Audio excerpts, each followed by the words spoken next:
व्यक्ति है, एक व्यक्ति के 3 मित्र हैं। कितने मित्र हैं? एक व्यक्ति के 3 मित्र हैं। और वो 3 मित्र कैसे हैं? एक मित्र ऐसा है जो हमेशा उस आदमी के साथ रहता है, हमेशा साथ में रहेगा।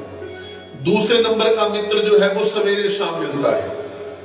और तीसरे नंबर का मित्र ऐसा है जो कभी कभार 2-4 महीने के बाद मिल गया, कभी 4-5 महीने के बाद मिल गया, कभी साल के बाद मिल गया।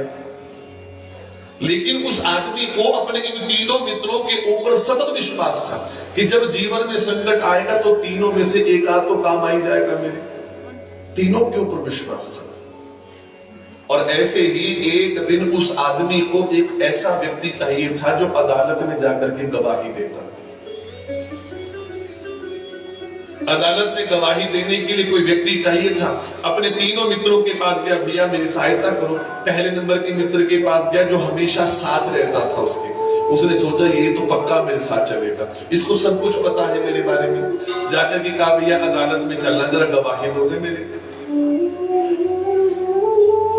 उस पहले नंबर के मित्र ने, ध्यान से श्रवण करना जी, पहले नंबर का मित्र जो हमेशा साथ रहता था उसने साफ साफ मना कर दिया, मैं तेरे साथ नहीं जा सकता। जीवन में दुख हुआ। दूसरे नंबर के मित्र के पास गया जो सवेरे शाम मिलता था, भैया अदालत में चलोगे, जरा गवाही देनी है। दूसरे नंबर के मित्र ने कहा भैया मैं तेरे साथ चलूंगा, लेकिन केवल अदालत के दरवाजे तक जाऊंगा, मैं अंदर प्रवेश नहीं करूंगा।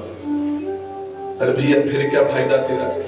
मुझे तो कोई ऐसा आदमी चाहिए जो अंदर जाए, अंदर जाकर के गवाही दे।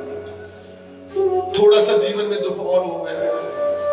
तीसरे नंबर के मित्र के पास गया जो कभी कभार मिलता था, जाकर के निवेदन किया। और जैसे ही निवेदन किया तीसरे नंबर का मित्र तैयार हो गया, ठीक है भैया मैं तेरे साथ चलूंगा, अदालत भी जाऊंगा, अंदर जाकर के जैसा तू बोलेगा वैसे गवाही भी दे दूंगा।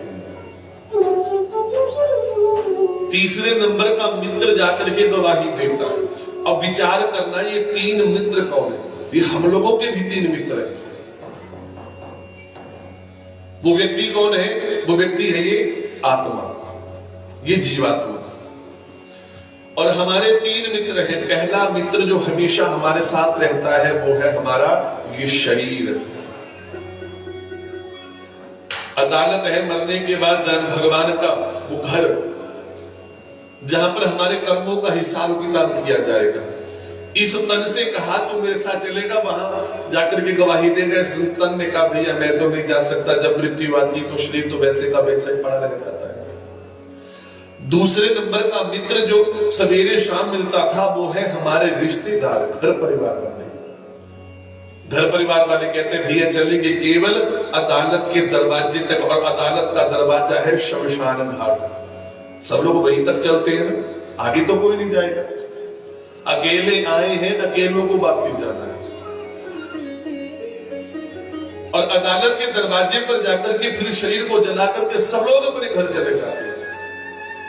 और तीसरे नंबर का जो मित्र जो साथ जाता है वो है हमारे कर्म। वो क्या है?